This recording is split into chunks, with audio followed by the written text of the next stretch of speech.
Once big and famous, they got into trouble because they were slow to change.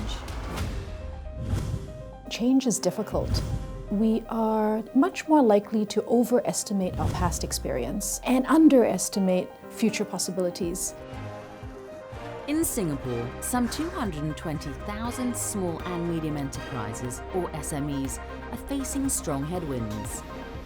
With fast-evolving technologies and a tight labour market, it's no longer business as usual for our SMEs.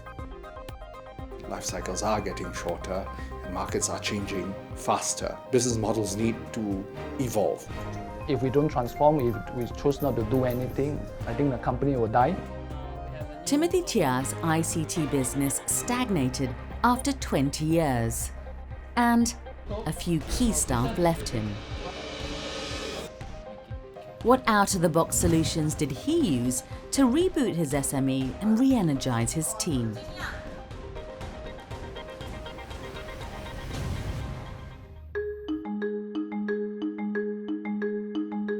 This is our very exciting projects. We are about 70% done right now. We're going to bring this robot to our customer site and we're going to do a live testing. And once they like it, next year we'll start to commercialize it.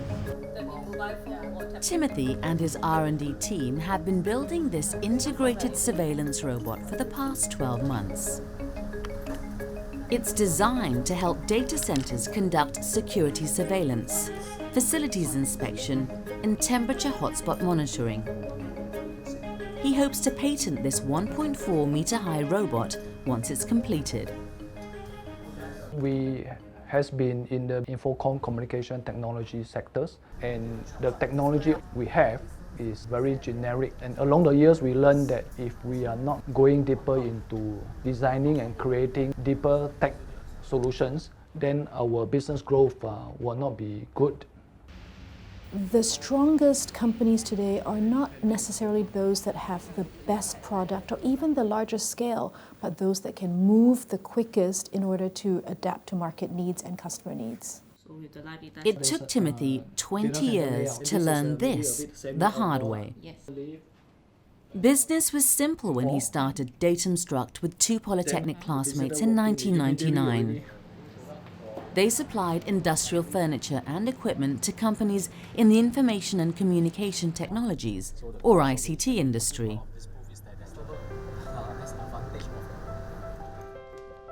I want to walk my own path and want to create something of my own. This is not considered a very mature thinking back then because we don't have a very detailed business plan and vision on what we want to do. But that so-called risk-taking spirit become the foundation for our entrepreneurship journey. Despite the risk, Datumstruct did so well in the first few years that it expanded overseas in 2005. Soon, they began to design, make and distribute ICT and data center products in the Asia-Pacific region. But the three bosses were breaking their backs. The biggest challenge, obviously, is also we are not business management trained. Means we do not have a proper strategy or system to craft our visions, to look at how we can grow more systematically. We constantly have to learn on the job, learn by making mistakes, and then pay the price. In 2017, after 20 years in the business, something snapped. A few of Datumstruct's key staff, who had served the company for more than 5 years, resigned. I felt disappointed and to some sense frustrated about the situation. They left because we are not innovating fast enough. So that led to disappointment from the key staff. They couldn't advance themselves more, and their compensation in terms of their package and salary is also affected. The business is stagnant. The revenue and the profit is not growing, and so it's an interrelated tipping point here.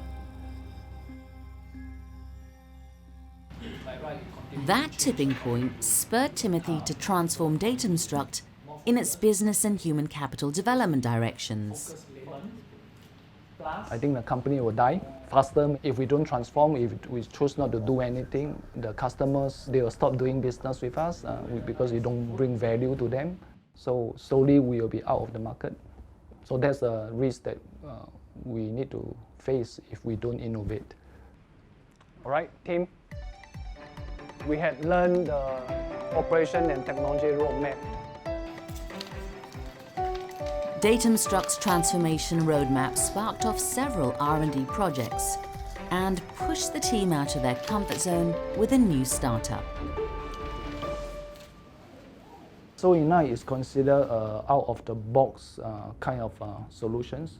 The roadmap exercise strengthened our commitment that we really want to do this. It supports our idea of venturing out from our main business-to-business enterprise to experiment and create a corporate startup project that is a B2C, business to consumer. We have a new Burmese name inside, so it's called Neleng. Soul Ignite is the company's first startup. The social enterprise brings smart solar power to the villages in Myanmar. Siblings Faith and Ivan Chu have been tasked to get it off the ground. And their mentor has a way of keeping them upbeat. For Faith and Ivan, when they participate in Soul Ignite projects, we redesign their job scope. At the same time, we also look at how to incentivize them with equity stake, because we feel this creates a stronger sense of ownership and greater motivations. And it's one way for us to keep them engaged, keep them energized for the work. They have some excitement out of their norm. I think that triggers them to have a mindset of less complacency at work, right? Trigger their creativity also. So all this definitely is part of our goal to ensure that our workforce are developed onto a higher level. Faith joined Datumstruct after graduating with a science degree in business IT in 2006. Over the past 13 years, she rose through the ranks from sales executive to her current position as the Director of Sales and Operations. I always say that if you want to learn the most number of things in the shortest time, SME is the place to go. Over the years, I've also been sent to trainings and courses to keep up with what the job requires me to. As I move up towards the management level, right? Yeah, I get to have a helicopter view of different roles.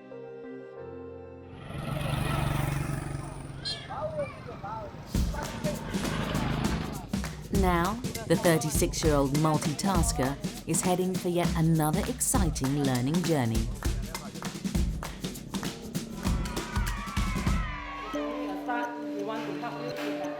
When the sales number is not good, we start thinking, are we delivering what they want? So we're starting to doubt what went wrong. We want to help you to have affordable electricity, to give you basic lights and mobile charging.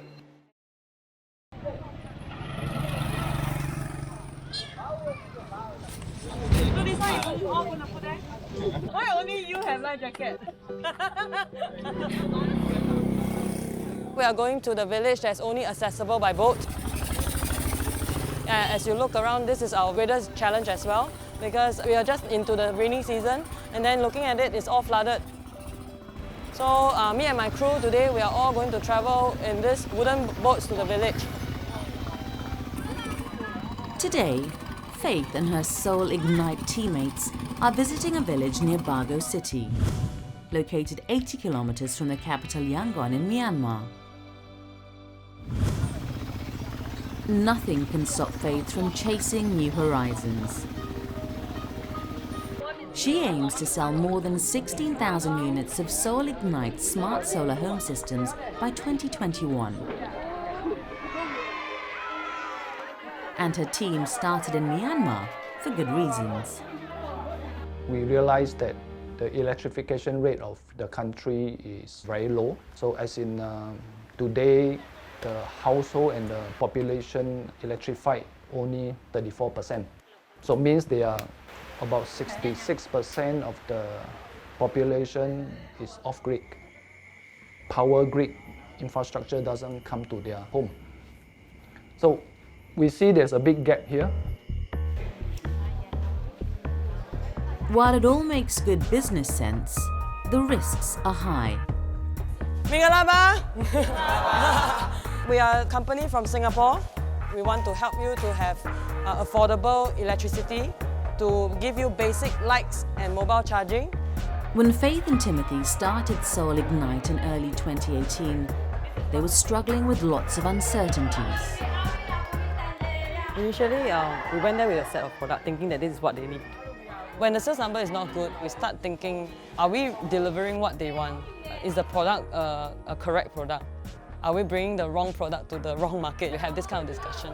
So we're starting to doubt what went wrong. Eventually, Timothy found a business transformation program that could help the Soul Ignite team. I chanced upon this business design thinking workshop from Workforce Singapore website. I was quite excited about that. I thought that could be a good tool for our business transformation. So I sent Faith to participate in this workshop. It's a very crowded market. Infocom and media industry, there are many products, there are many service providers, and it's so key to then find a differentiator for the business. Business design thinking program actually help Datumstruct actually think through from a very human-centered approach. Interviewing the customers, observing customers, what they need, what they do, and actually using that observations, those interviews as data points to then come back and think, how can we solve this problem? The design thinking workshop taught Faith 3 key concepts: empathy study, creative conceptualization, and ideation. To steer Soul Ignite onto the right path, Faith began using empathy study in Myanmar. And she has lots more to do in this trip. And we picked this village is because it has 500 households in this village and only a few users right now. We want to come in and use empathy study to really find out what are their real needs. I hope that I can actually discover some new ideas from them. For this workshop that we like you to participate. We actually get true insights from the villagers using a very fun method. I use the 3T approach. First is the trigger, then the tails, and then third is the truth. We use pictures in triggers to evoke the ideas and thoughts in the villagers. Then we'll ask them open-ended questions for them to share with us the tales by telling us about the story. And then we will actually gather all the data points and cluster them into ideas. So that's where the actual truth comes out from them.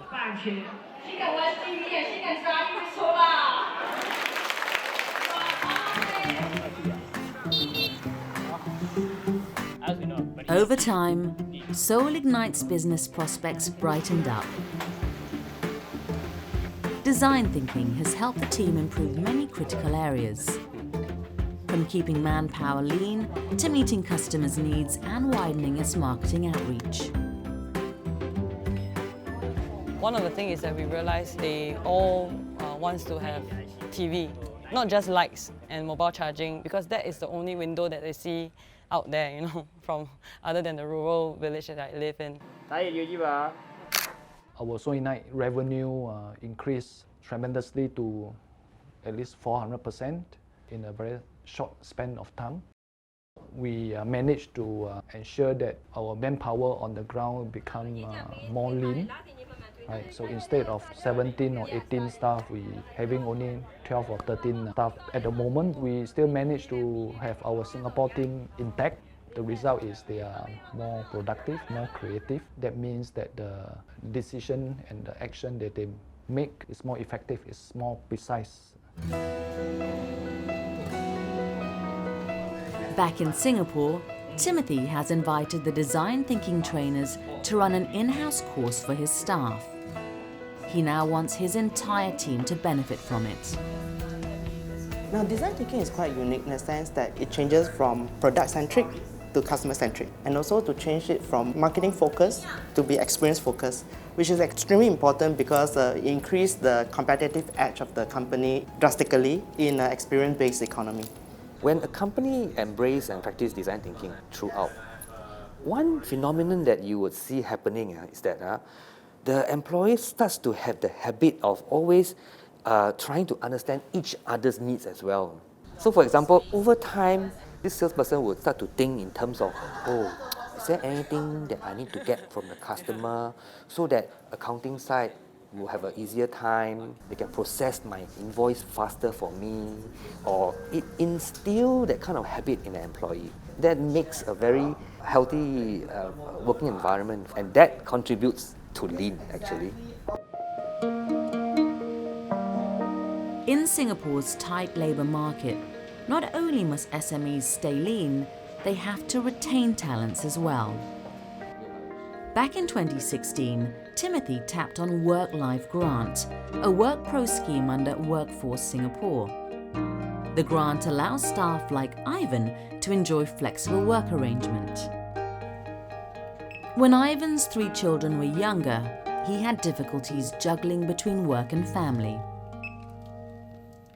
My eldest son and my youngest child, they have heart issues. They can just collapse any moment. The year like 2014, 2015, that was the critical year where I have to juggle between medical appointments and going to the hospital with my kids. With the flexible arrangement, it helps me to juggle between my family, personal life and work better. So my job involves traveling a lot outside.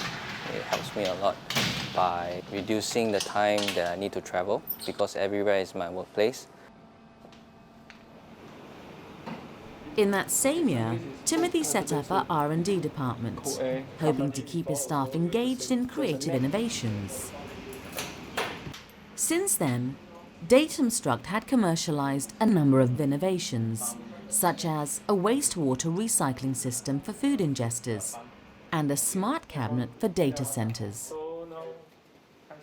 Our deep tech initiative is really about, example, how to look at the robotic expertise and how to learn on artificial intelligence technology and how to apply AI, software, and even IoT, Internet of Things, to a specific industrial problem that we are helping to solve for the customers.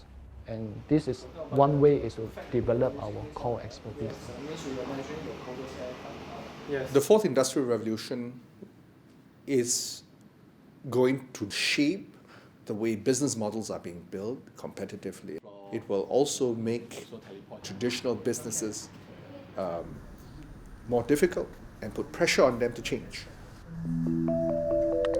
Timothy and his R&D team are now feeling the pressure.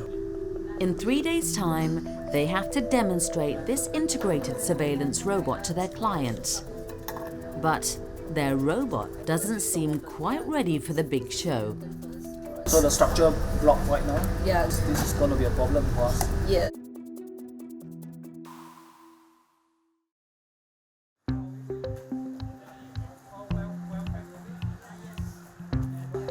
It has been less than 3 years since Timothy took his 2 business partners and 14 staff on a transformation journey. Despite the bumpy ride, this SME Tauke remains optimistic. One key challenge in our business transformation journey is the lack of relevant skilled workforce in the field of robotic, artificial intelligence, and software. We have to retrain and upskill our existing R&D team, provide them with the relevant exposure, and together we learned and experiment different ways of solving the problems that come up from these projects. I think this is a very precious experience for all of us. Hi, yes.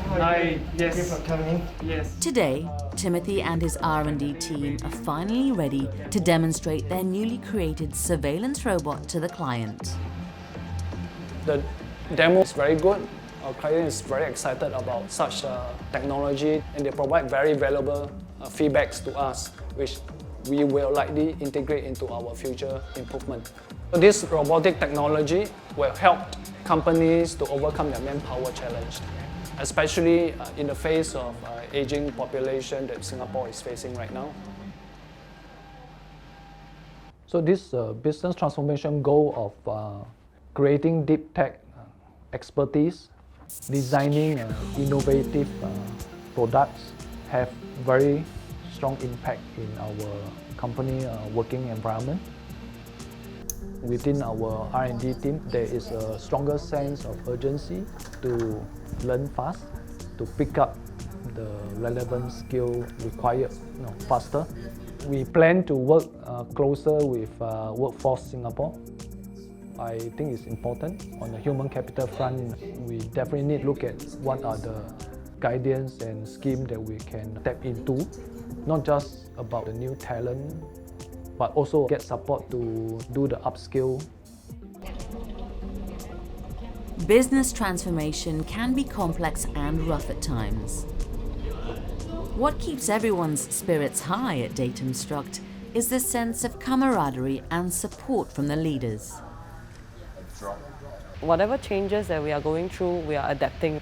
I believe that it's a change for better for us to meet what the market needs and also what the environment needs. The learning point for business transformation, the first I would say is really innovate or die. Second is really focus on the workforce, have a more focused approach to develop skill set, and it's not just the hard skill set that we are looking at, but also look at the soft skill set that is important, and implement system or policy around developing the workforce. Lastly, I would say is the willingness to not just embrace the change, but it's really the willingness to initiate it.